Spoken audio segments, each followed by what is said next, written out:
Okay, my name is Bill Wilbert. I grew up at Mo-Kan Dragway. I've been here forever, it seems like, since day one.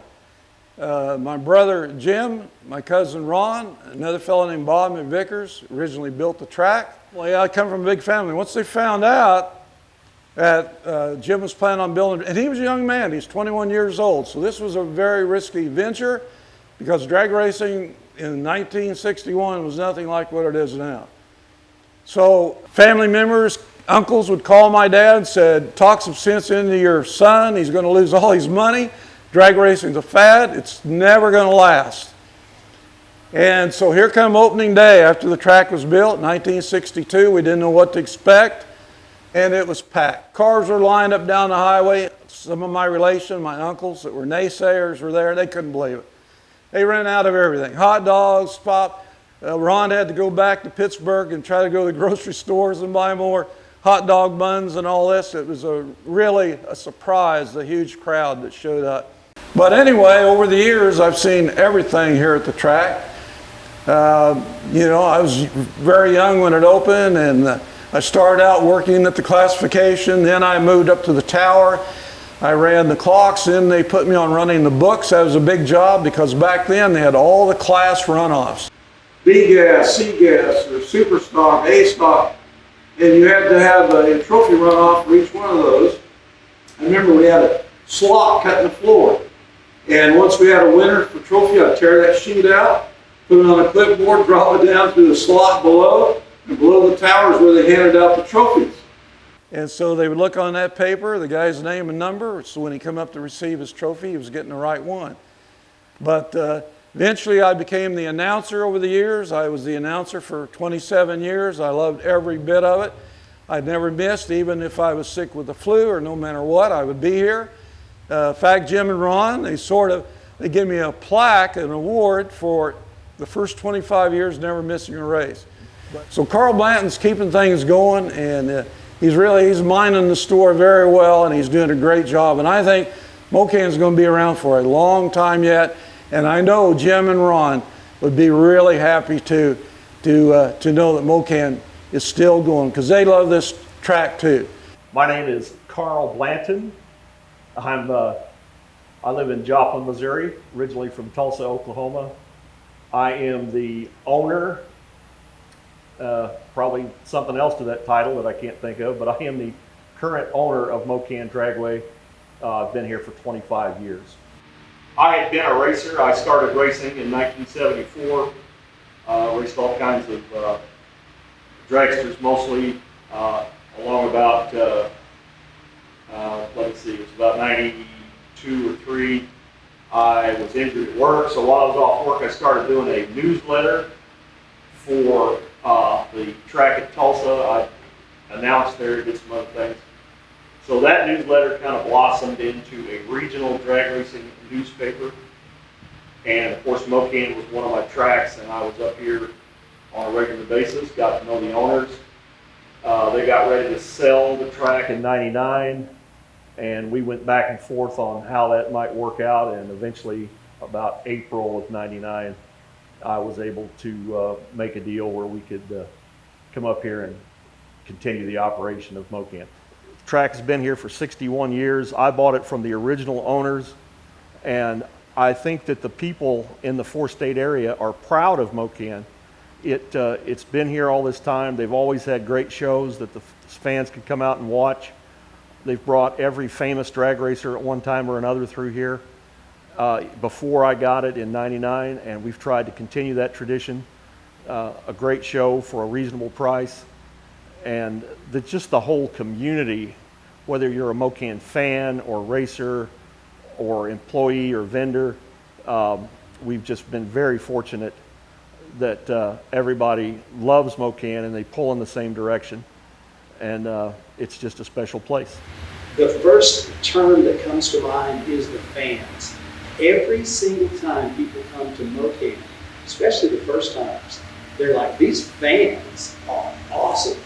I mean, they support the racers by buying shirts and hats, picking up the hero cards and talking and getting autographs. And the fans here make the racers feel like they're really something special, which they are. but the fans here are truly special. First time we come up here, I thought, where are we going to look at? Well, after I got here, I figured out why. Mo-Kan is just a down-to-earth racetrack that will sell this place out. Like, every time there's a race here, it'll be sold out. Like, it's standing room only. And they're like, hey, Monday Morning Racer, Lee, let me show you my Mo-Kan tattoo that I got on my body saying that I've been here all my life and I have experienced drag racing all my life. It's here on my calf. Matter of fact, I'm going to get it bigger. That is why Mo-Kan is so special, because of the people. They love their drag racing here. I don't know what else there is to do in this area, but they don't care about it. They love drag racing at Mo-Kan Dragway.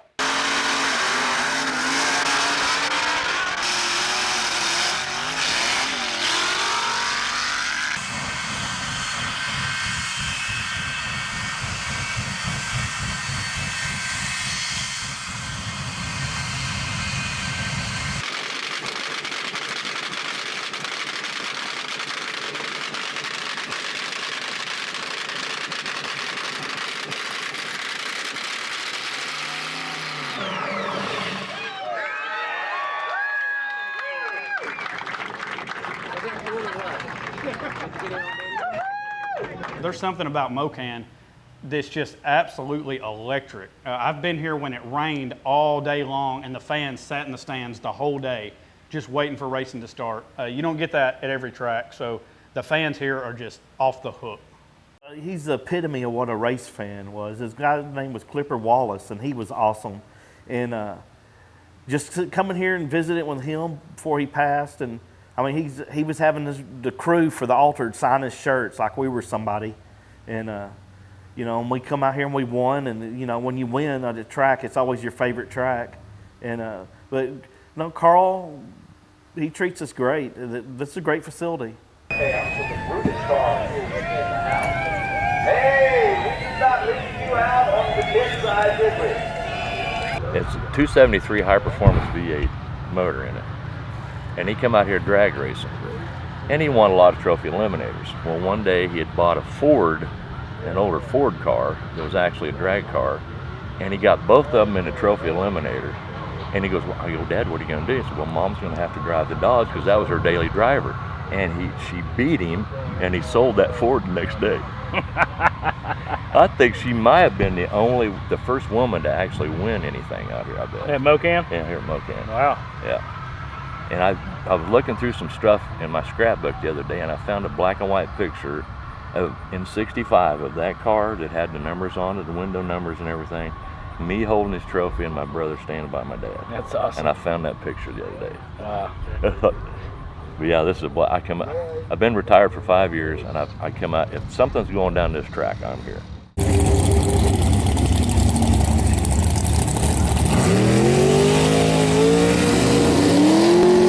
When I used to sell the t-shirts out here, these guys would come and say, you know, write a story, write a book on the history of Mo-Kan. And the spectators are part of that story too, because a lot of these people have been coming for years and years and years. So then their kids start coming, and then their kids start coming. And I've seen at least 3 generations grow up coming out here. I've been here several times. We love coming up here watching the funny cars. This is my first time. This is the first time getting to watch them. And then next time I'm gonna have to stay home. My sissy and Bubba get to come.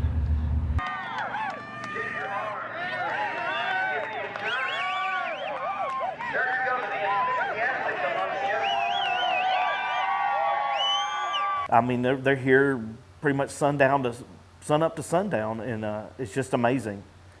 I think their enthusiasm and everything for the racing world is just as involved as being in the race. The spectators are part of the race. They make it what's fun and what's enjoyable for the whole weekend.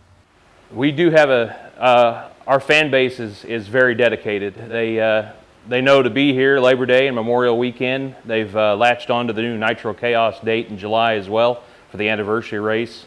They're very dedicated, as evidenced by the fact that often they're here before I'm even here at the gate. Name's Craig Blanton. I'm from Asbury, Missouri, right here where Mo-Kan Dragway is. I do a little bit of everything, whatever I can't pawn off on Carl or Tyler. Dad bought the place in '99. I was working in Texas at the time, and I didn't even know he'd bought the racetrack. Ever since then, I've worked beside Dad doing everything we do here.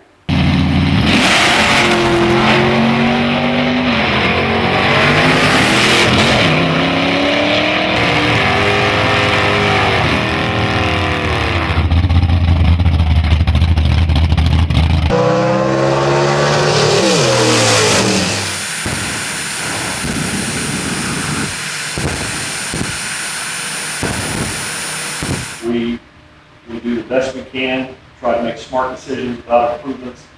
You know, what makes the overall experience better for the racer and the fan. So, you know, every year about this time, about Labor Day, we start thinking about what we can do this winter, what we're going to spend money on, how we can improve on the facility we have, and make it the kind of place that everybody knows and everybody loves. And that's what we do. We try to do the best we can with what we have and continue to improve it. It started in 1962 by two cousins and a brother, and I currently still work for one of the brothers, the announcer, Bill Wilbert. But it's just I've pretty much spent half my life out here being a drag racing fan. My brother took me to the drag races when I was little, and then I sort of got hooked then, and we started working out here together. So it's just it's like a second home to me, almost. I mean, I'm here more than I'm at home sometimes.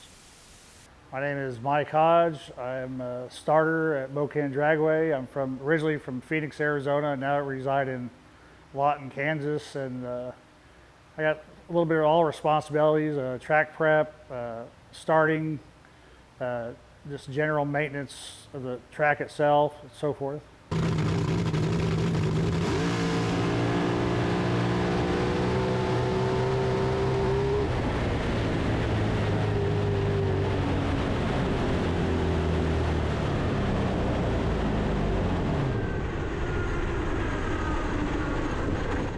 I believe that it is the best run track in the Midwest. That doesn't have a lot to do with me. It has to do with the people that work for us. Our starter, Mike Hodge, has been here almost 40 years. My son, Blanton, is the facility manager. Tyler West, the general manager, who is kind of a homegrown guy that started here when he was 16. Gina Blanton, my daughter-in-law, on the computer. And you could just name a lot of people. We don't have that employee turnover like some tracks do.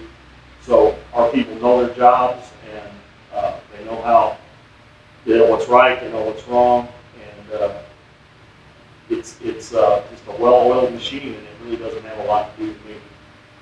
We're out here in a cornfield, sometimes it's soybeans, and it's a bit of a field of dreams. You know, it's a passion project for Dad and I, and it's also how we keep a roof over our heads. So we enjoy what we do, and it's sometimes stressful.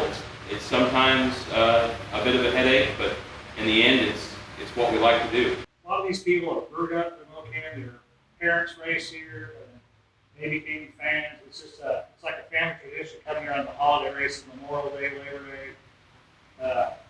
It's just what they do. I mean, you know, some people go to the lake. Some people are like, we're going to Mo-Kan. That's what we do. The first thing that's special about Mo-Kan is the people that run it. The Blanton family, they're racers to the T, and they cater to the racers themselves. And so they try their darndest to make sure we have a good track to run on. I've never had a trouble hooking up at Mo-Kan.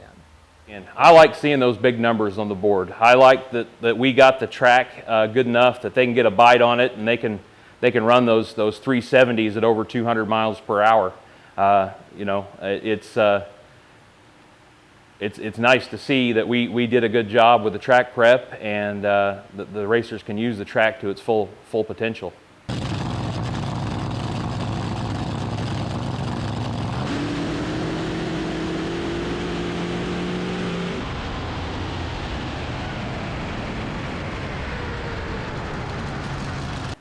My name's Tyler West. Grew up 30 miles northwest of here, a little town of Girard. I live it's right at 17 minutes south of the track. dead nuts. But I'm the general manager, but it's Craig and I kind of sharing the duty of running this place for Carl along with the rest of the crew. So I don't know if a title necessarily means much, but I help the Blantons. It's an old racing facility that still strives hard to put on a good program every week, whether it's a Friday night fun drags or a bracket series or these bigger events that we do Labor Day and Memorial Weekend, or with Nitro Chaos for the anniversary race in mid-July. We work hard to try to make the place nicer. I mean, every day. I know but it's an old facility. It's just like having an old car, an old project car, an old house. There's always something that needs fixed or screwed back together or picked up or cleaned up or painted, although I haven't painted much in the last while. And there's pigweed. Pigweed is the bane of my existence. Whatever we sprayed to kill the grass, pigweed comes back midsummer, although this year I have just found a new product that we can kill pigweed with. So hopefully we'll have less pigweed problems at Mo-Kan in the future. You can get your learner's permit in Kansas at 14 years old, but you have to have a job or be going to school to drive when you're 14, and I wanted to go to the racetrack, so I got a job out here. I begged Carl, let me do something out here so I have a reason to get to drive to the track. I'd work a couple hours before a test and tune or bracket race or whatever, and he'd give me my tech card. And so I guess when I was 14, I started racing, and that's also about the time that Carl gave me my first gig out here. Just the family atmosphere that it has. I mean, it's safe to bring your family to.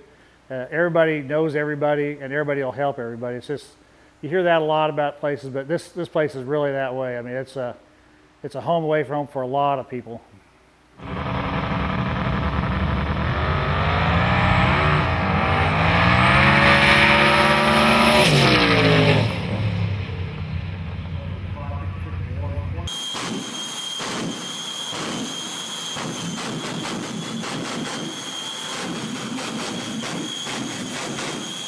You know, when we pack the house, I just assume that they're all locals, but you get to talking to people, and they're from 3-4 hours away, and this is the 3rd or 4th year that they meet up with their brother every year to come to this race. And I mean, there's a line of them sitting at the gate right now. There, and of course, this is our annual thing. We do this every year. Awesome. There's 4 of us brothers. Normally it's the 4 of us. Y'all were the 2 lane blacktop guys yesterday? Yes. Yes. I saw that. I'm like, what's the story with that? Yep.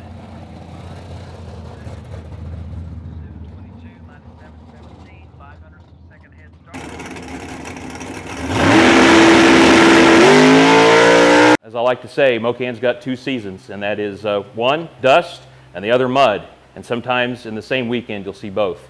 There's something that happens every week. It's hard to explain, but yeah, I've seen a lot of things, experienced a lot of things, jet cars, fuel cars, having my hat blown off, to having snakes fall out of cars, just all kinds of stuff. You never know what's going to happen. You just never know.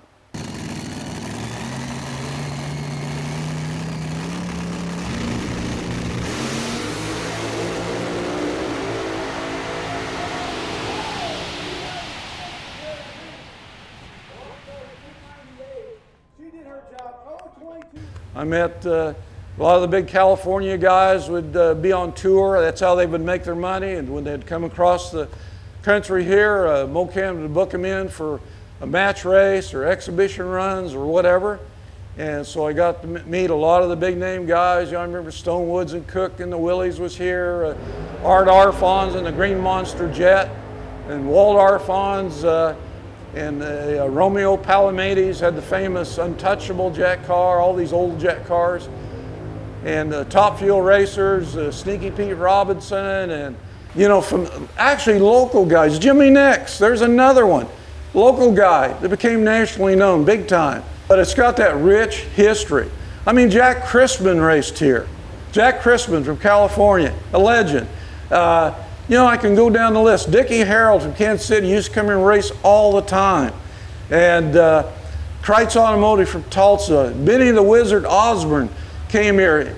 He later became a NHRA world champion twice.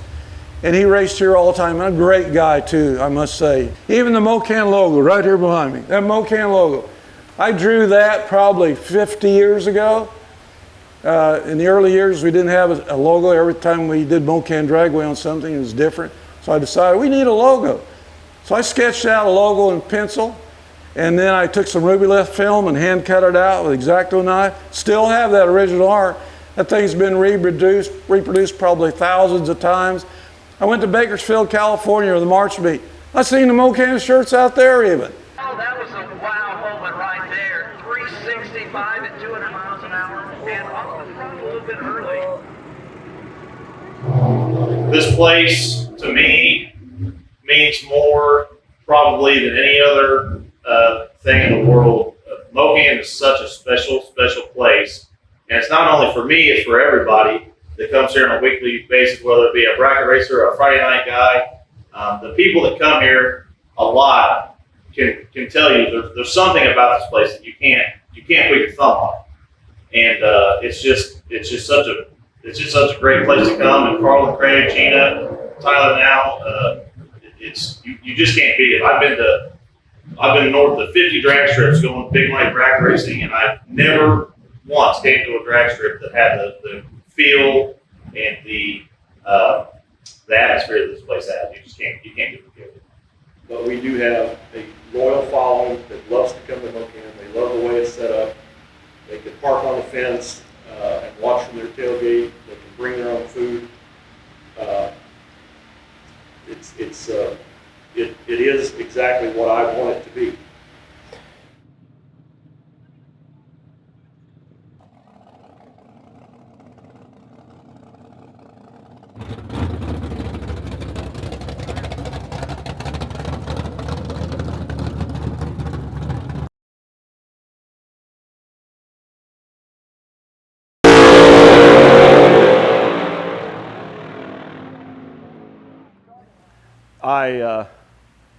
I have so many memories of what's happened here in 25 years, and we've seen so many fantastic events. But whenever someone asks me that question, one story always kind of stands out, and it's a little bit complicated. But basically, we were at the last race of a bracket series. I'm guessing it was about 2001, somewhere in there. And in order to win the championship, the Super Pro Championship, Greg Rees had to win every round. There was a 7-round race. He had to win every single round to knock out Danny Rosenthal. And Danny, on the other hand, had to not win any rounds. So the likelihood that that was going to happen was very small. And in fact, I've heard that during the week, a lot of people were congratulating Danny on his championship. And, you know, in true storybook fashion, Danny didn't win a round that day. Greg did. He went all the way to the final, won the race, and it was truly unbelievable that he was able to pull that off. I was working the staging lanes, and as soon as the wind light came on in his lane, I headed down to his pit area to congratulate him. But when I got there, there was already somebody there, and it was Danny Rosenthal. Before Greg even got out of his car, Danny was shaking his hand and saying, "Congratulations, man, you earned it. I'm very proud of you." And I think that says volumes about the kind of people we have here at Mo-Kan. They're great sportsmen, they're great fans. You hear every old guy say, "Hey, it seems like time goes so fast." When you get older, you look back, where'd the time go? And that's the way it is with me. He asked me about my most memorable thing that ever happened to Mo-Kan. Well, it's really hard to pick one out. I've got so many. Maybe I'll put it in the book. Maybe I will sometime sit down and write a book about the history of Mo-Kan. What is Mo-Kan Dragway to you? Oh geez. Mo-Kan Dragway to me, oh man, that's a loaded question. It's both a way to keep a roof over my head, but it's all I know. It's, oh shoot. Something somebody doesn't know about Mo-Kan, it's what the sport of drag racing needs. It needs smaller tracks that are passionate about what they do. If these soulless corporate tracks, they're just that. They're not good for the sport. They're not good for the drivers. It isn't all about money. It's about the racing.